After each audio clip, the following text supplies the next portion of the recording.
말씀을 먼저 듣고 이제 성찬 예식에 참여를 하도록 하겠습니다. 예수님께서 금요일에 십자가에서 못 박혀 죽으셨죠. 그리고 그 전날 목요일 저녁에 제자들과 함께 모여서 성만찬, 그래서 거기서 이제 성찬 예식의 이제 효시가 되는데요.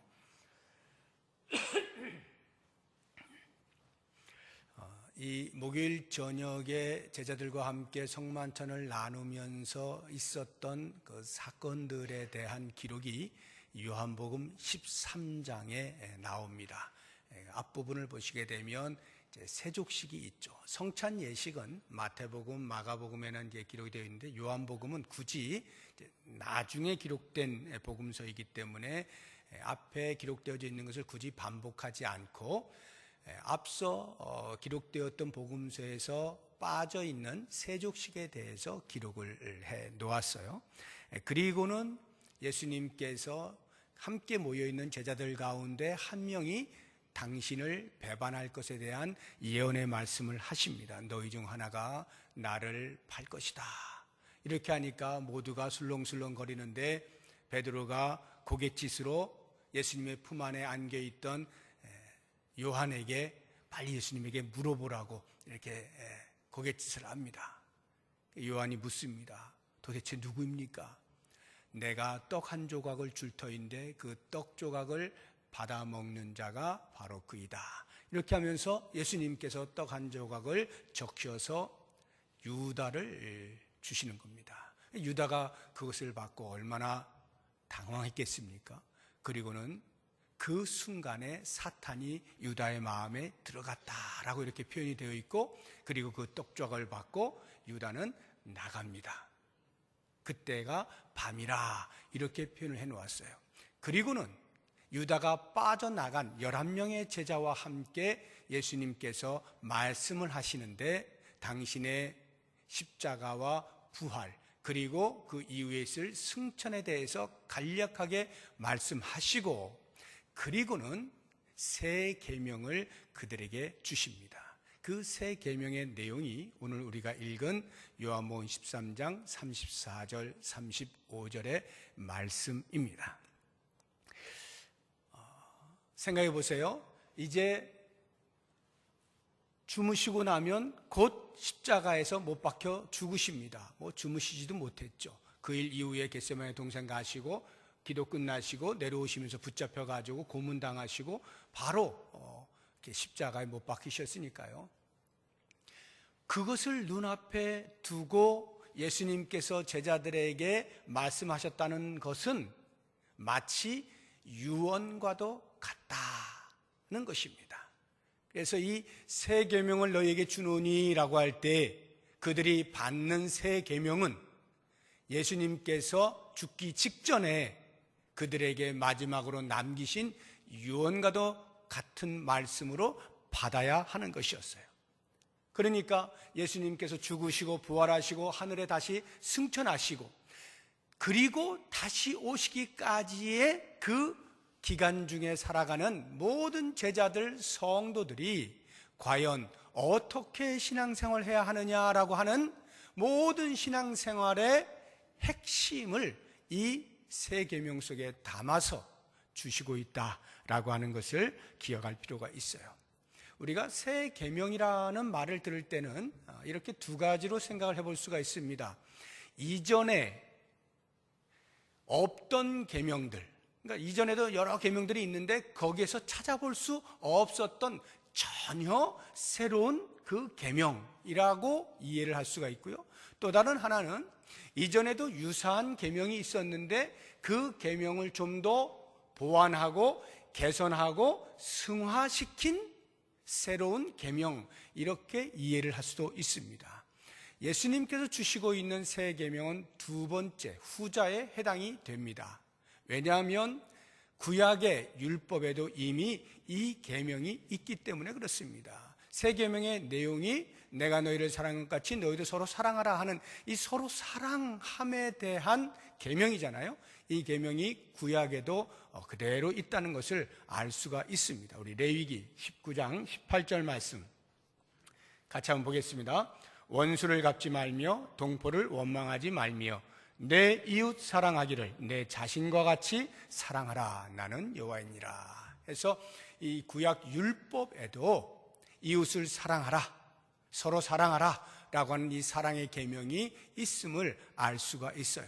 그러니까 예수님께서 새 계명을 너에게 주겠다라고 말씀하실 때 그 새 계명은 이전에 전혀 없던 새로운 것이 아니라 있었지만 그것이 좀 더 업그레이드된 완성되어진 그러한 계명으로 다시 주겠다라고 하는 말씀으로 보시면 됩니다. 그러면 주어진 이 옛 계명과 예수님께서 지금 주시고 있는 새 계명의 근본적인 차이가 뭘까요? 과연 어떠한 부분이 개선이 되었을까요? 다른 거 어떤 것보다 딱 한 가지를 본다면 그것은 기준입니다. 기준이 달라졌어요.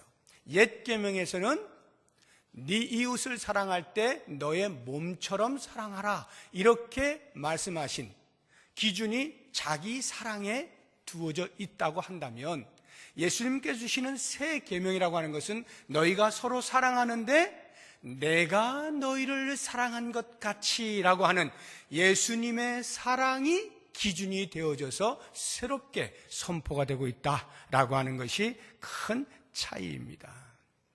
그래서 이러한 기준의 차이는 곧 예수님께서 우리들을 향하여서 친구를 위하여 목숨을 버리는 것보다 더 큰 사랑이 없다라고 말씀을 하시는 데까지 그것을 넘어서서 너희가 사랑하되 원수까지도 사랑하라는 그러한 교훈을 주실 만큼 예수 그리스도의 사랑이 기준이 되었을 때에 이전에 우리가 느낄 수 없었던 고귀한 사랑의 깊이와 넓이와 폭을 알 수가 있게 된다라고 하는 것입니다. 그렇다고 하면 이 새 계명이 갖는 두 가지 큰 특징이 오늘 본문의 말씀 속에서 나오는데 우리가 그것을 하나씩 찾아보면서 우리가 어떻게 이 새 계명을 받아서 지켜나가야 할 것이냐라고 하는 도전을 받았으면 좋겠어요. 그 첫 번째 특징은 예수님께 주신 새 계명은 선택이 아니라 필수라고 하는 것이고요. 두 번째는 이 새 계명이 예수님의 제자됨의 표지가 된다라고 하는 것입니다. 먼저 선택이 아닌 필수라고 하는 말, 그러니까 예수님께서 새 계명을 던져주셨어요. 그 새 계명을 받은 자가 지키면 좋고 지킬 수 없으면 뭐 어쩔 수 없고 이 정도로 해도 좋고 말면 어쩔 수 없고가 아니다라고 하는 것입니다. 반드시 지켜야 하는 그러한 계명으로 주어졌다라고 하는 거예요. 그래서 사도 요한이 이와 같은 예수님의 심정을 잘 알고 훗날에 자기가 그 공동체의 책임자로 있으면서 공동체 일원들에게 예수님을 가르칠 때, 예수님의 사랑을 가르칠 때, 하나님의 사랑을 가르칠 때 이 부분을 명확하게 표현하고 있는 것을 볼 수가 있습니다. 우리 요한일서 4장 10절, 11절 말씀 같이 한번 읽어봅니다. 사랑은 여기 있으니 우리가 하나님을 사랑한 것이 아니요 하나님이 우리를 사랑하사 우리 죄를 속하기 위하여 화목제물로 그 아들을 보내셨습니다. 사랑하는 자들아 하나님이 이같이 우리를 사랑하셨은즉 우리도 서로 사랑하는 것이 마땅하도다. 하나님이 이같이 우리를 사랑하셨어요. 이같이란 당신의 독생자 예수 그리스도를 화목제물로 우리에게 주신 것, 십자가에 못 박게 놔두신 것, 이같이 우리를 사랑하신 그 사랑으로 인하여 우리도 서로 사랑하는 것이 마땅하다 이렇게 표현하고 있는 것입니다. 여기 이 마땅하다는 말의 표현이 반드시 해야 된다라는 뜻이에요. 이 마땅하다라고 하는 단어의 원어가 오페일로입니다. 이 오페일로라고 하는 단어의 기본적인 뜻이 빚지다라는 말이에요. 빚지다. 그래서 신약 성경에 빚으로 번역이 되어진 것을 보면 동일하게 이 오페일로라고 하는 단어가 사용되는 것을 볼 수가 있어요. 예를 들어서 1만 달란트 빚진 자가 주인에게 탕감을 받고 길을 가다가 자기에게 100데나리온 빚진 자를 붙잡아서 흔들고 못 갚으니까 감옥에 넣고 하는 이런 그 비유의 말씀이 있잖아요. 여기에서 이 빚이라고 하는 이 빚도 역시 마찬가지로 오페일로라고 하는 단어를 사용하고 있어요. 그러면 사도 요한이 지금 마땅하다라고 하는 것은 그것은 빚이야 이런 뜻이겠죠. 빚은 갚도록 되어 있는 것이 빚의 특성입니다. 요즘이야 빚을 지고도 모른 척 할 수도 있고 내뺄 수도 있고 그냥 파산 신고해도 되고 여러 가지 다른 방법이 없지는 않습니다만, 그러나 기본적으로 우리가 생각할 때 빚이라는 단어가 주는 어감이라고 하는 것은 그것은 갚아야 할 그 무엇 아니겠습니까? 그러니까 여기 사도 요한이 너희도 서로 사랑하는 것이 마땅하다라고 하는 것은 그 사랑하는 것이 마치 빚을 진 자가 빚을 갚는 것처럼 너희가 서로 사랑하는 것이 반드시 그렇게 해야만 되는 것이다 라고 말하고 있는 것입니다. 우리가 서로 사랑한다는 것, 이것은 환경이 되면 하고 내 마음이 허락하면 하고 이게 아니라 빚을 갚는 것처럼 반드시 해야 하는 것이다 라는 것을 꼭 기억을 하면 좋겠어요. 그런데 이렇게 우리가 듣게 되어지면 자칫 오해를 할 수가 있습니다. 의무감으로 이렇게 다가올 수가 있어요. 그래서 예수님께서 우리를 위하여 십자가에서 죽으신 그 큰 사랑을 보여주셔서 우리를 구원하여 주셨는데, 그리고 나서 예수님이 다시 우리의 어깨 위에 무거운 짐을 얹어 놓으신 것으로 오해를 하기가 쉽다 이 말이에요. 너희 사랑하지 않으면 다시 너희들을 감옥에다 가둘 거야.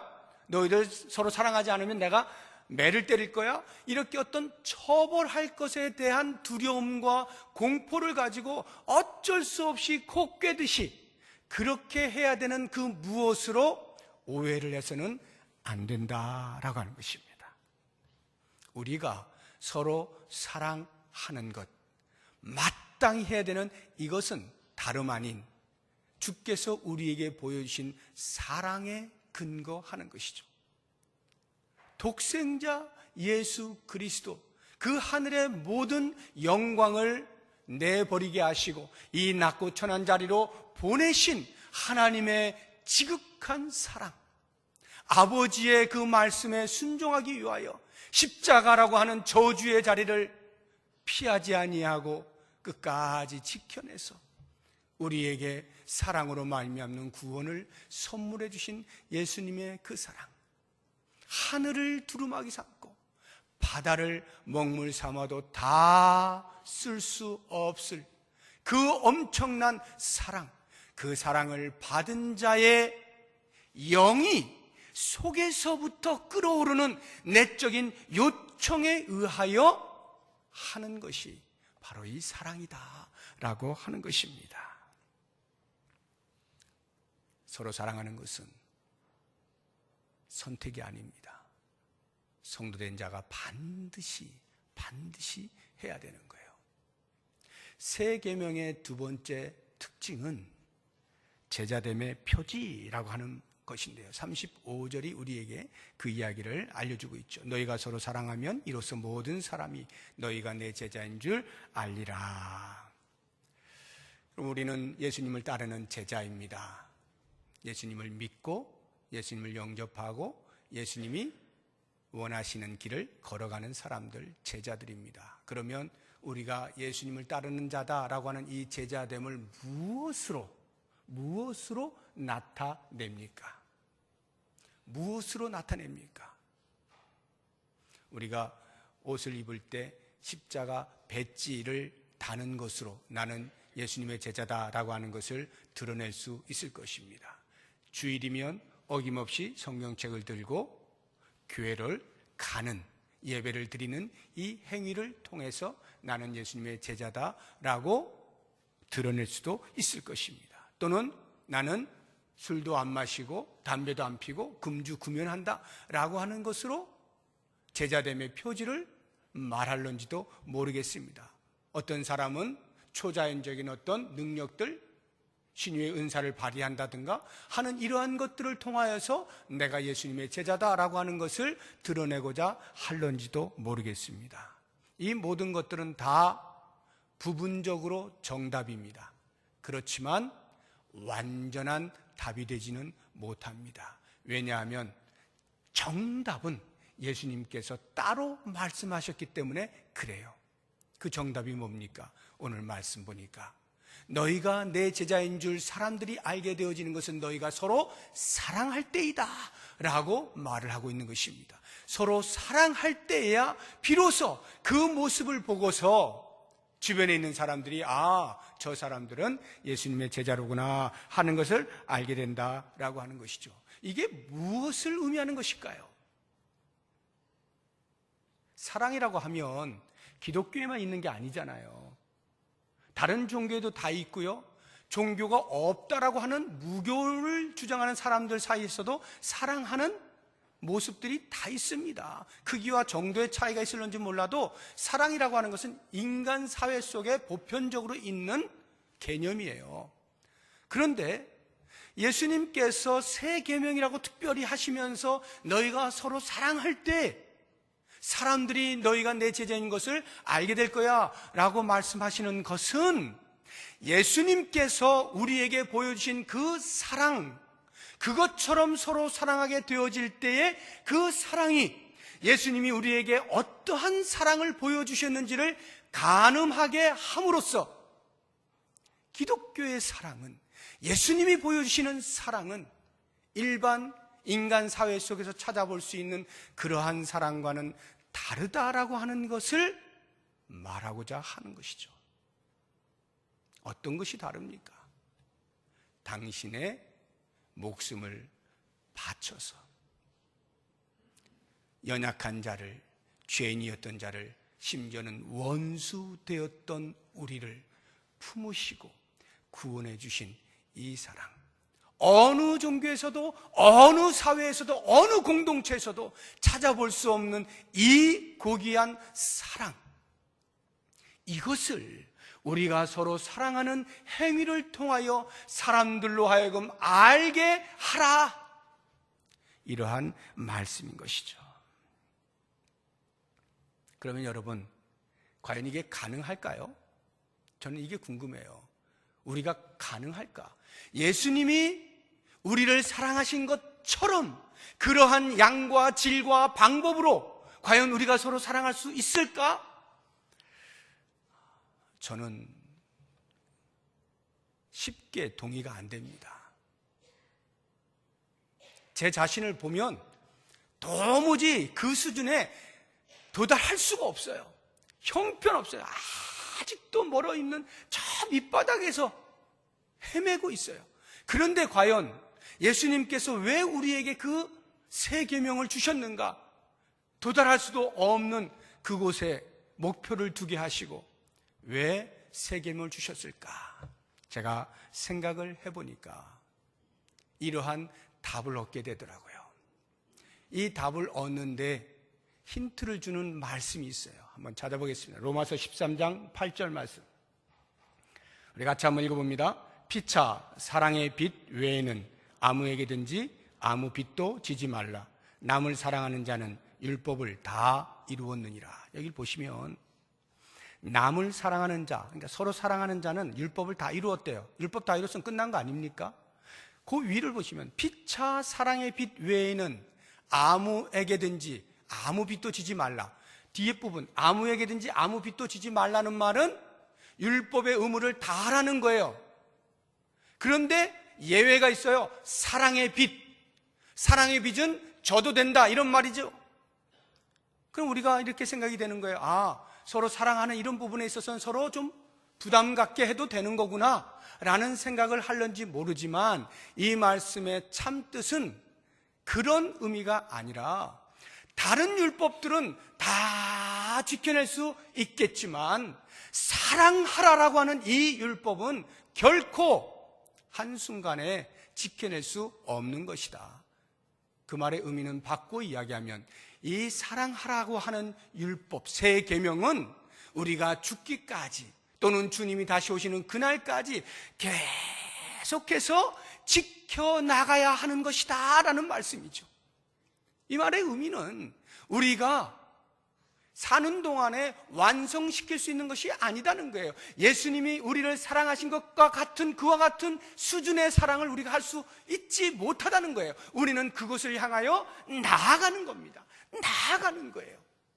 다시 말하면 죽기까지 끝까지 사랑하는 것. 우리가 할 일은 그저 사랑하는 것, 계속해서 사랑하는 것, 이것뿐이다라는 거예요. 그래서 요한복음 13장 1절을 보세요. 유월절 전에 예수께서 자기가 세상을 떠나 아버지께로 돌아가실 때가 이른 줄 아시고 세상에 있는 자기 사람들을 사랑하시되 끝까지 사랑하시느니라. 끝까지 사랑하시는, 예수님께서 보여주신 이 끝까지 사랑하시는 이것이 우리가 해야 할 서로 사랑에 들어가 있는 거예요. 내가 10년 했으니까 20년 했으니까 그러니까 이 정도 내가 사랑했으면 됐어가 아니라 주님이 오시는 그날까지 끊임없이 계속해서 사랑하여 그 주님께서 우리에게 보여주신 사랑의 수준에까지 도달할 것을 목표하여 끊임없이 사랑해야 된다라고 하는 것입니다. 자, 이제 말씀을 정리하겠습니다. 지금 예수님께서 제자들에게 새 계명을 주신 때가 목요일 저녁 성만찬이 진행되고 있는 중이라고 했습니다. 우리는 이제 성찬 예식에 참여하게 될 것입니다. 예수님께서 떡을 나누어 주시고 잔을 나누어 주시면서 당신이 내일이면 십자가에 못 박혀서 모든 살 다 찢기시고 피를 다 쏟아내실 것을 생각하시고 그 기념으로 지금 제자들과 함께 하고 있는 것 아닙니까? 그리고는 영원토록 이것을 행하여 기념하라 말씀하시는 이 말씀에 따라 우리가 지금도 성찬 예식을 기념하고 있는 것입니다. 그렇다고 하면 이제 우리가 이 예식에 참여하면서 가져야 할 중요한 마음이 무엇인가? 주께서 우리를 위하여 보여주셨던 십자가에서의 사랑의 크기를 묵상하는 겁니다. 기억하는 겁니다. 그리고는 그 사랑에 대하여서 말할 수 없는 큰 감격과 감사로 참여하는 거예요. 그리고 또 다른 하나, 그래서 주님께서 마치 유언과도 같이 우리에게 남겨주신 내가 너희를 사랑한 것 같이 너희도 서로 사랑하라 하는 이 말씀에 의지하여서 떡을 대하면서 잔을 대하면서 주님, 제 마음에 있는 모든 다른 사람을 향한 험담과 비방과 질시와 다툼과 이 모든 더러운 것들을 다 내어버리겠습니다. 오직 주의 오시는 그날까지 주의 제자됨을 증거하기 위하여 끝까지 사랑하며 살겠습니다라고 하는 다짐이 이 성찬 예식 속에 함께 있어야 됩니다. 이제 이 예식에 참여하면서 그와 같은 마음으로 주님의 뜻을 받으실 수 있는 우리 모두가 될 수 있기를 바랍니다.